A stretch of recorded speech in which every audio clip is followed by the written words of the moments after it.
Les jugements aussi dépourvus de bon sens que de bonne foi qui ont été portés sur cet écrit depuis son apparition ne m'ont point du tout étonné, car je n'en attendais pas d'autres, et franchement je n'en pouvais point attendre d'autres. J'ai mis en effet contre moi Dieu et le monde. J'ai eu l'insolence impie de déclarer dès le premier mot que le christianisme lui aussi avait eu son époque classique, que le classique seul, c'est-à-dire le grand et le vrai, méritait d'être l'objet de la pensée, et que le mesquin et le faux devaient être abandonnés à la comédie et à la satire. J'ai déclaré par conséquent que, pour trouver dans le christianisme un digne objet d'étude, j'avais été obligé de faire abstraction du christianisme moderne, dissolu, confortable, épicurien, coquet et sans caractère, et de me reporter dans ces temps où la fiancée du Christ, vierge encore, chaste et pure, n'avait pas mêlé à la couronne d'épines de son fiancé céleste les roses et les myrtes de la Vénus païenne, dans ces temps où, pauvre en vérité des trésors de la terre, elle était riche et heureuse dans la jouissance des mystères d'un amour surnaturel. J'ai eu l'insolence impie de dégager des nuages du passé et de ramener à la lumière le vrai christianisme rogné et recrépi par les chrétiens modernes, mais non pas dans l'intention louable et sensée de le poser comme le nec plus ultra du cœur et de l'esprit humain, non, dans l'intention contraire, dans l'intention aussi folle que diabolique de le réduire à un principe plus général et plus élevé, et cette insolence impie m'a voué, comme cela devait être, aux malédictions des chrétiens d'aujourd'hui et surtout des théologiens. J'ai frappé la philosophie spéculative à l'endroit le plus sensible, pour ainsi dire dans son point d'honneur, en détruisant impitoyablement sa bonne harmonie avec la religion, en montrant que, pour mettre la religion d'accord avec ses idées, elle l'avait dépouillée de son contenu véritable, essentiel, et du même coup la philosophie qui se dit positive s'est trouvée placée sous un jour fatal, car il a été démontré que l'original de son idole n'est pas autre chose que l'homme, et que la personnalité est impossible sans la chair et le sang. Ce n'est pas tout encore l'explication tout à fait impolitique, mais malheureusement nécessaire, au point de vue de la raison et de la morale, que j'ai donné de l'essence obscure de la religion, m'a attiré la défaveur des politiques, et non seulement des politiques qui font de la religion l'instrument le plus politique d'esclavage et d'oppression pour l'homme, mais encore des politiques qui, ne voyant en elle que la chose du monde la plus indifférente, sont sur le terrain de la politique et de l'industrie des amis, mais sur le terrain de la religion des ennemis de la lumière et de la liberté. Enfin, et même tout d'abord par la rudesse et la franchise d'un langage qui nomme chaque chose par son vrai nom, j'ai violé d'une manière horrible, impardonnable, l'étiquette du temps. Le ton des bonnes sociétés, le ton neutre, sans passion et sans caractère, approprié à la défense d'illusions, de préjugés et de mensonges, dont tout le monde convient, voilà le ton dominant, le ton normal de l'époque, le ton dans lequel non seulement les affaires politiques, ce qui se comprend de soi-même, mais encore les affaires de religion et de science, c'est-à-dire le mal d'aujourd'hui, sont traitées et doivent être traitées. Apparence, mensonge, hypocrisie, masque, voilà le caractère du temps présent, masque notre politique, masque notre moralité, masque notre religion et masque notre science. Qui dit aujourd'hui la vérité est un impertinent, n'a pas de forme, et qui n'a pas de forme est immoral. Vérité est aujourd'hui immoralité, morale autorisée, que dis-je autorisée? Honorée est la négation du christianisme qui se donne l'apparence de l'affirmation, mais immorale et décriée est la négation morale sincère qui se donne pour ce qu'elle est. Morale est le jeu de l'arbitraire avec le christianisme, de l'arbitraire qui laisse tomber un article fondamental de la foi et laisse subsister les autres comme si la destruction de l'un n'entraînait pas celle de tous, mais immoral est le sérieux de la liberté qui se dégage du christianisme et s'affranchit par une intime nécessité. Morale est la contradiction provenant de l'incertitude, de l'indifférence, d'un examen insuffisant des choses, mais immorale est la rigidité dans les conséquences qui a pour source la connaissance complète. Morale est la médiocrité parce qu'elle ne vient à bout de rien, ne va jamais jusqu'au fond, mais immoral est le génie parce qu'il épuise son sujet. Enfin, moral est le mensonge, et le mensonge seul parce qu'il cache et dissimule le mal de la vérité, ou ce qui est la même chose, la vérité du mal. La vérité est aujourd'hui la limite de la science, de même que la liberté de la navigation allemande sur le Rhin s'étend jusqu'à la mer, de même la liberté de notre science s'étend jusqu'à la vérité. Dès que la science devient vérité, elle cesse d'être science, elle devient objet de la police. La police, voilà la borne qui les sépare l'une et l'autre. Vérité est l'homme et non la raison abstraite, vérité est la vie et non la pensée qui reste sur le papier, qui trouve sur le papier l'existence qui lui convient. Aussi, toutes les pensées qui passent de la plume dans le sang, de l'intelligence dans l'homme, cessent d'être aussitôt des vérités scientifiques. La science n'est qu'un jouet innocent et inutile de la raison paresseuse. Elle ne s'occupe que de choses indifférentes à la vie et au bien de l'homme, ou si elle s'occupe de choses vraiment importantes, c'est avec tant d'indifférence et de laisser-aller que personne ne s'en inquiète. Point d'idée dans la tête, point d'énergie dans le cœur, point d'amour de la vérité, point de principe d'action. Voilà ce qui constitue aujourd'hui le savant recommandable, honorable et honoré. Un savant d'un caractère décidé, d'un amour incorruptible pour le vrai, qui par conséquent frappe là où il faut et cherche à extirper le mal par la racine. Un tel savant n'est plus un savant. Dieu nous en préserve, c'est un nérostat. À la potence donc, ou du moins au pilori plutôt, car la mort par la potence est en désaccord avec les principes du droit politique chrétien. C'est une mort impolitique, antichrétienne, parce que c'est une mort visible. Mais la mort au pilori, la mort civile, voilà une mort qui convient à la politique et à la religion, une mort perfide, hypocrite, une mort qui n'en paraît pas une, apparence toujours, mensonge, masque, pur masque, et le caractère du temps présent, dans tous les points, tant soit peu chatouilleux. Rien d'étonnant donc que l'essence du vrai christianisme ait causé un tel scandale sous le règne d'un christianisme apparent, illusoire, tout en parole et rien en action, tellement en dehors des idées et des mœurs que ses représentants lettrés et officiels ne savent plus, ou ne veulent plus seulement savoir ce qu'il signifie. Que l'on compare pour s'en convaincre par ses propres yeux les reproches que m'ont fait les théologiens à propos de la foi, du miracle, de la providence, du néant du monde, avec les témoignages historiques que j'ai rassemblés dans cet écrit, et surtout dans cette seconde édition, et l'on reconnaîtra que ces reproches tombent non sur moi, mais sur le christianisme, et que leur indignation contre moi n'est qu'une indignation contre le sens et le contenu véritable, mais devenu étranger pour eux, de la religion chrétienne. Dans un temps qui, probablement par ennui, a ranimé avec une passion affectée l'opposition du protestantisme et du christianisme, opposition dont naguère encore se raillaient le tailleur et le cordonnier, et qui n'a pas rougi de considérer comme une affaire sérieuse et importante les mariages entre individus de communions différentes et même de soulever la haine contre eux, rien d'étonnant qu'un écrit qui, sur l'inébranlable garantie de documents historiques, prouve non seulement que le mariage dans ces conditions, mais encore le mariage en général, est en contradiction avec le christianisme, et que le vrai chrétien, et n'est-ce pas un devoir pour les gouvernements et les docteurs chrétiens, de faire en sorte que nous devenions des chrétiens véritables, que le vrai chrétien, dis-je, ne connaît pas d'autre génération que la génération dans le Saint-Esprit, et doit chercher à peupler non la terre, mais le ciel. Dans une telle époque, non, rien d'étonnant qu'un tel écrit ait été un anachronisme révoltant. Et c'est précisément parce qu'il n'y avait là rien qui pût étonner que je ne me suis pas laissé déconcerter le moins du monde par ces criailleries. Loin de là, j'ai repris mon œuvre tout tranquillement, je l'ai soumise à la critique la plus sévère au point de vue de l'histoire et de la philosophie, je l'ai purgée de ses défauts autant que possible et enrichie de développements nouveaux et de nouveaux documents historiques frappants et irréfutables. On sera désormais forcé d'avouer, et même malgré soi, si l'on n'est pas tout à fait aveugle, que cet écrit est une traduction fidèle de la religion chrétienne, de la langue orientale et imagée de la fantaisie en bonne et intelligible langue moderne. Et il n'a pas la prétention d'être autre chose qu'une traduction mot à mot, qu'une analyse historique et philosophique, qu'une solution de l'énigme du christianisme.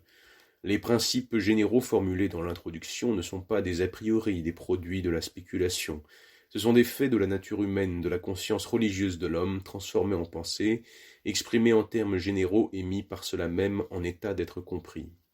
Mes pensées ne sont que des conclusions, que des conséquences de prémices qui elles-mêmes ne sont pas des pensées, mais des vérités objectives des faits vivants ou historiques, faits à qui leur lourde existence, en énorme in quarto, ne permettait pas de trouver place dans ma tête.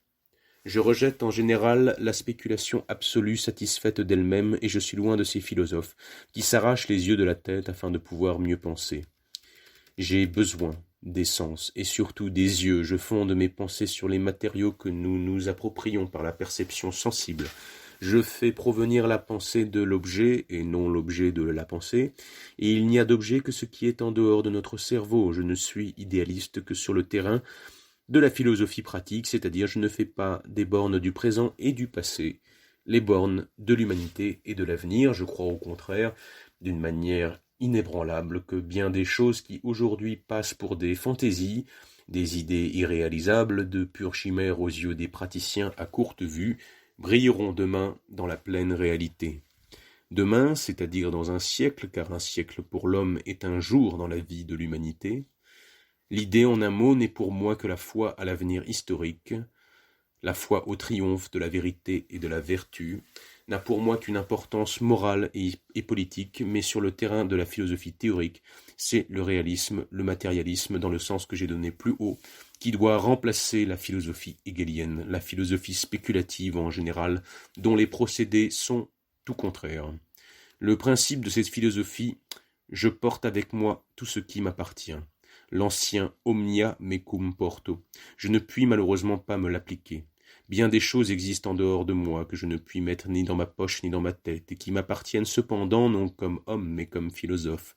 Je ne suis qu'un naturaliste spirituel, mais le naturaliste ne peut rien sans instrument matériel. C'est donc comme naturaliste que j'ai écrit ces pages qui ne contiennent rien qu'un principe démontré et justifié d'ailleurs par son application à un objet particulier et en même temps d'une importance générale, la religion. Le principe d'une philosophie nouvelle, essentiellement différente de celle du passé, entièrement d'accord avec l'essence de l'homme vrai, réel, complet et par cela même en contradiction directe avec les idées des hommes estropiés et corrompus par la religion et la spéculation surnaturelle et surhumaine,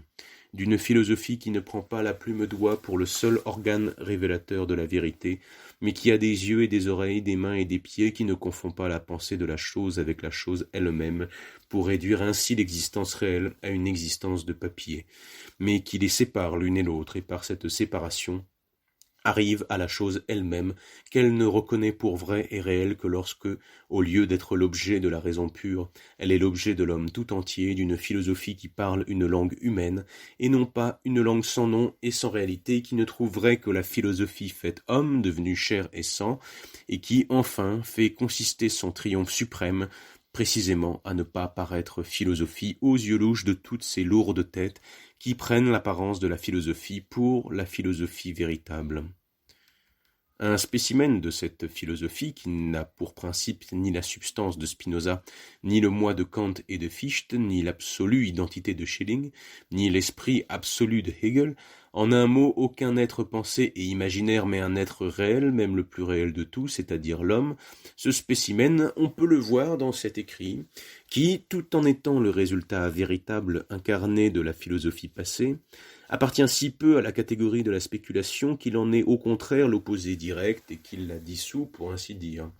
La spéculation fait dire à la religion ce qu'elle a elle-même pensé et exprimé beaucoup mieux. Elle en parle sans se laisser influencer par les idées religieuses, sans jamais sortir d'elle-même. Moi, au contraire, je laisse la religion s'exprimer, se dévoiler. Je l'écoute, je suis son interprète, et jamais son souffleur. Découvrir et non inventer, tel était mon but, bien voir, le seul objet de mes efforts. Ce n'est pas moi, c'est la religion qui adore l'homme, bien qu'elle, ou plutôt la théologie, ne veuille pas l'avouer. Ce n'est pas mon infirmité, c'est la religion elle-même qui dit « Dieu est homme, l'homme Dieu ». Ce n'est pas moi, c'est la religion qui se refuse à admettre un Dieu abstrait, un pur ens rationis, et la preuve, c'est qu'elle le fait devenir homme, c'est qu'elle n'en fait l'objet de son adoration et de son culte que lorsqu'elle a des pensées, des intentions et des sentiments semblables aux nôtres. Je n'ai fait que dévoiler le mystère du christianisme, que le débarrasser des mailles innombrables du filet de mensonges, de contradictions et de mauvaise foi, dont la théologie l'avait enveloppé, et par là j'ai commis, il est vrai, le plus grand sacrilège. Si donc mon livre est négatif, irreligieux, athée, que l'on veuille bien remarquer que l'athéisme, du moins dans mon sens, est le secret même de la religion, et que la religion elle-même, non pas à la surface mais au fond, non pas dans son imagination mais en réalité, dans son cœur et dans son essence véritable, ne croit à rien autre chose qu'à la vérité et à la divinité de l'être de l'homme. Ou bien qu'on me prouve la fausseté de tous mes arguments, fondés à la fois sur la raison et l'histoire, qu'on les réfute, mais non pas, et c'est ma seule prière, avec des injures de juristes, des jérémiades de théologiens, des phrases spéculatives et des absurdités sans nom, mais avec des preuves, et surtout avec des preuves que je n'ai pas moi-même déjà et complètement réfutées. Assurément, cet écrit est négatif, mais attention, seulement contre ce qu'il y a d'inhumain, et non contre ce qu'il y a d'humain dans la religion. Aussi se divise-t-il en deux parties, la première affirmative, la seconde négative en grande partie, et toutes deux prouvent la même chose, quoique d'une manière différente. La première résout la religion dans son essence, dans sa vérité, la seconde la résout dans ses contradictions. La première est développement, la seconde est polémique, le développement marche pas, à chaque station il est satisfait de lui-même, le combat se décide promptement et ne trouve de repos qu'une fois le but atteint. De là la différence des deux parties sous le rapport de la forme. Dans la première partie, je montre donc que le sens de la théologie est contenu dans l'anthropologie, qu'entre les attributs de Dieu et les attributs de l'homme, et par conséquent entre l'homme et Dieu, sujet de ces attributs, il n'y a aucune différence, car partout où les attributs ne sont pas de vaine qualité, des accidents, mais l'expression de l'essence même du sujet, alors sujet et attribut ne font qu'un, et l'on peut mettre indistinctement l'un à la place de l'autre. Pour plus ample information, que l'on consulte l'analytique d'Aristote ou l'introduction de Porphyre. Dans la seconde, au contraire, je prouve que la distinction qu'on fait ou qu'on veut faire entre les attributs théologiques et anthropologiques se réduit à rien, c'est-à-dire à une absurdité. Je fais voir d'abord, par exemple, que le Fils de Dieu est un Fils véritable, Fils de Dieu dans le sens attaché naturellement à ce mot, et je trouve la vérité de la religion en ce qu'elle reconnaît et affirme comme rapport divin les rapports les plus profonds de la nature humaine. Plus tard, au contraire, je montre que ce même Fils de Dieu n'est plus pour la spéculation religieuse un Fils dans le sens naturel et humain, mais d'une manière tout autre, opposée à la raison et à la nature, par conséquent absurde, et c'est cette négation du sens et de l'intelligence de l'homme qui constitue pour moi dans la religion le côté négatif et faux. La première partie est donc la preuve directe, la seconde la preuve indirecte que la théologie est anthropologie. La seconde ramène ainsi nécessairement à la première. Elle n'a aucune signification indépendante, elle n'a qu'un but, celui de prouver que le sens donné à la religion dans la première est le sens véritable parce que le sens contraire est absurde. Dans la première partie, en un mot, j'ai principalement affaire avec la religion, dans la seconde avec la théologie, et non seulement avec la théologie ordinaire, dont j'ai écarté d'ailleurs autant que possible les billevesées et les puérilités pour me borner à ce qui, dans mon sujet, était d'un intérêt général, mais encore avec la théologie spéculative ou la philosophie. Avec la théologie, et je dis, et non avec les théologiens, car je ne puis m'occuper en général que de ce qui est cause première de l'original, non de la copie, des principes et non des personnes, de l'espèce et non des individus, des objets de l'histoire et non des objets de la chronique scandaleuse. Si cet écrit ne contenait que la seconde partie, on serait parfaitement en droit de lui reprocher une tendance négative et de considérer cette proposition. La religion n'est rien ou n'est qu'une absurdité, comme le résumé de toutes les idées qu'il exprime, mais je ne dis pas le moins du monde, Dieu n'est rien, la Trinité n'est rien, etc. Je montre seulement qu'ils ne sont pas ce que se figure l'illusion théologique, que ce sont des mystères internes et non externes, des mystères de la nature de l'homme et non des mystères d'un être extérieur. Je montre que la religion prend l'essence apparente et superficielle de la nature et de l'humanité pour leur essence intime et véritable, qu'elle est obligée par cela même de se représenter cette vraie essence comme un être à part, et qu'ainsi tous les attributs qu'elle accorde à Dieu ou au Verbe divin ne font que définir et révéler l'essence véritable de l'homme et de la parole humaine. Pour que l'on pût me reprocher de faire de la religion un rien, un fantôme, il faudrait que l'objet que j'assigne comme son contenu réel, c'est-à-dire l'homme, L'anthropologie fût aussi un rien, une illusion pure, mais bien loin de donner à l'anthropologie une importance secondaire, je l'élève jusqu'à la théologie, en abaissant celle-ci jusqu'à elle, de même que le christianisme, en abaissant Dieu jusqu'à l'homme, a fait de l'homme un Dieu il est vrai, transcendant et fantastique. Je prends donc, on le voit aisément, le mot anthropologie dans un sens que ne lui ont donné ni la philosophie de Hegel, ni la philosophie du passé en général, c'est-à-dire dans un sens infiniment plus élevé et universel. La religion est le rêve de l'esprit humain, mais même dans le rêve, ce n'est pas dans le néant ou dans le ciel, c'est sur la terre que nous nous trouvons dans l'empire de la réalité. Seulement, au lieu de voir les choses à la lumière de la réalité et de la nécessité, nous les voyons dans le reflet charmant de l'imagination et de l'arbitraire. Mon procédé à l'égard de la religion et en même temps à l'égard de la philosophie spéculative ou théologie consiste donc tout simplement à leur ouvrir les yeux, ou plutôt à diriger vers le dehors leur regard sans cesse tourné en dedans. Je transforme l'objet tel qu'il est dans l'imagination en l'objet tel qu'il est dans la réalité. Pour ce temps-ci, il est vrai qui préfère l'image à la chose, la copie à l'original, la représentation à la réalité, l'apparence à l'être. Cette transformation est une ruine absolue, ou du moins une profanation impie, parce qu'elle enlève toute illusion. Sainte est pour lui l'illusion, et profane la vérité. On peut même dire qu'à ses yeux, la sainteté grandit à mesure que la vérité diminue, et que l'illusion augmente, de sorte que le plus haut degré de l'illusion est pour lui le plus haut degré de la sainteté. Depuis longtemps, la religion a disparu, et sa place est occupée par son apparence, son masque, c'est-à-dire par l'Église, même chez les protestants, pour faire croire au moins à la foule ignorante et incapable de juger que la foi chrétienne existe encore, parce qu'aujourd'hui, comme il y a 1000 ans, les temples sont encore debout, parce qu'aujourd'hui, comme autrefois, les signes extérieurs de la croyance sont encore en honneur et en vogue.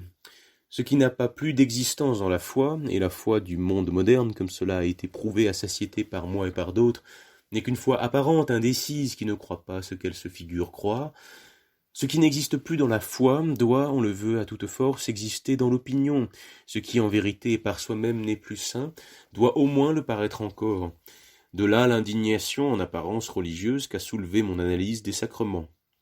Mais qu'on n'exige pas d'un écrivain qui se propose pour but non la faveur du temps mais la vérité pure, qu'on n'exige pas de lui qu'il ait ou fasse semblant d'avoir du respect pour une apparence vaine, et qu'on l'exige d'autant moins que l'objet de cette apparence est le point culminant de la religion, c'est-à-dire le point où la religiosité tourne à l'impiété.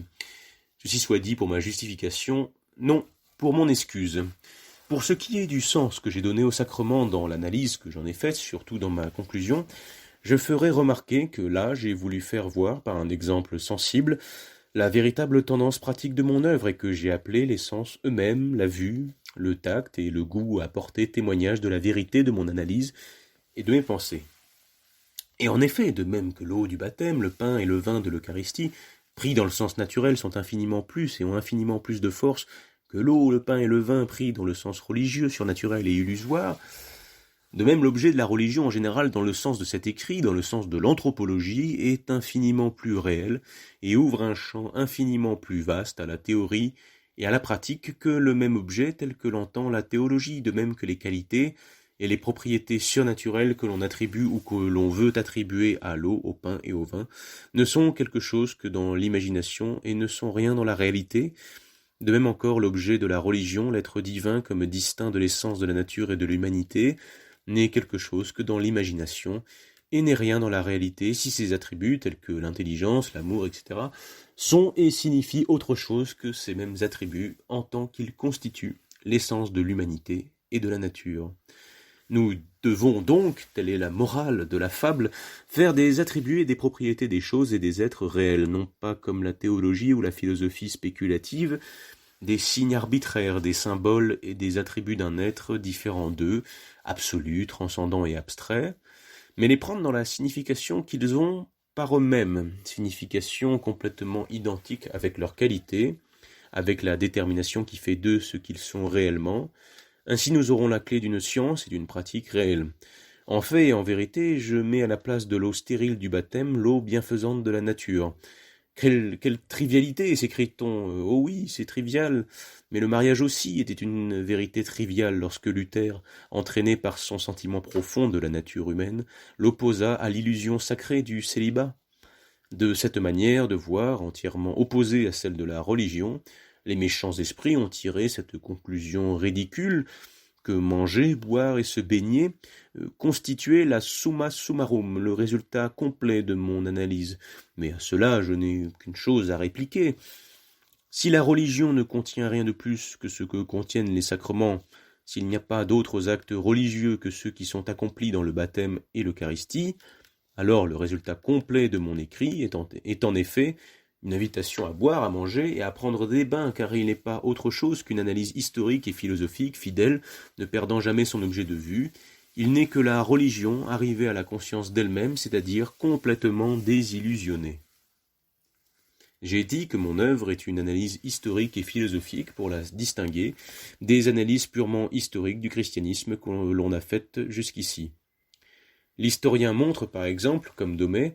que l'Eucharistie est un rite provenant des anciens sacrifices humains, et qu'autrefois, le pain et le vin étaient remplacés par la chair et le sang de l'homme. Moi, au contraire, je ne prends l'Eucharistie pour objet de mon examen que dans la signification sanctionnée par le christianisme, et je suis ce principe que l'origine d'un dogme, en tant que chrétien, doit être cherchée dans le sens que lui donne la religion chrétienne, que ce dogme se retrouve ou non dans des religions différentes. L'historien peut aussi, comme Lutzelberger, montrer que les récits des miracles du Christ sont remplis de contradictions, que ce sont des inventions faites après coup, que par conséquent le Christ n'est pas tel que la Bible nous le représente. Moi, au contraire, je ne m'inquiète pas de savoir quelle différence existe entre le Christ véritable, réel, et le Christ de la tradition. Je prends le Christ religieux tel qu'il est, et je prouve que cet être surhumain n'est que le produit et l'objet de l'imagination de l'homme. Je ne me demande pas si tel ou tel miracle peut arriver ou non. Je fais voir seulement ce qu'est le miracle, non pas a priori, mais par des exemples de miracles racontés dans la Bible, comme des événements ordinaires, et je réponds par cela même à la question de la possibilité,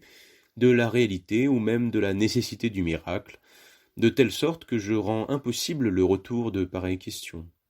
En voilà assez sur la différence qui me sépare des historiens hostiles au christianisme. Pour ce qui est de mon rapport avec Strauss et Bruno Bauer, en compagnie desquels je suis toujours nommé, je ferai seulement remarquer que la différence de nos œuvres est déjà signalée par la différence de leur titre ou de leur objet. Bruno Bauer a pris pour objet de sa critique l'histoire évangélique, ou plutôt la théologie biblique. Strauss, la vie de Jésus, la doctrine de la foi chrétienne, ou la théologie dogmatique. Pour moi, j'étudie le christianisme en général et comme conséquence la philosophie chrétienne ou la théologie. Mon objet principal est le christianisme, la religion en tant qu'objet immédiat, essence immédiate de la nature humaine. L'érudition et la philosophie ne sont pour moi que les moyens de découvrir le trésor caché dans l'intelligence et dans le cœur de l'homme.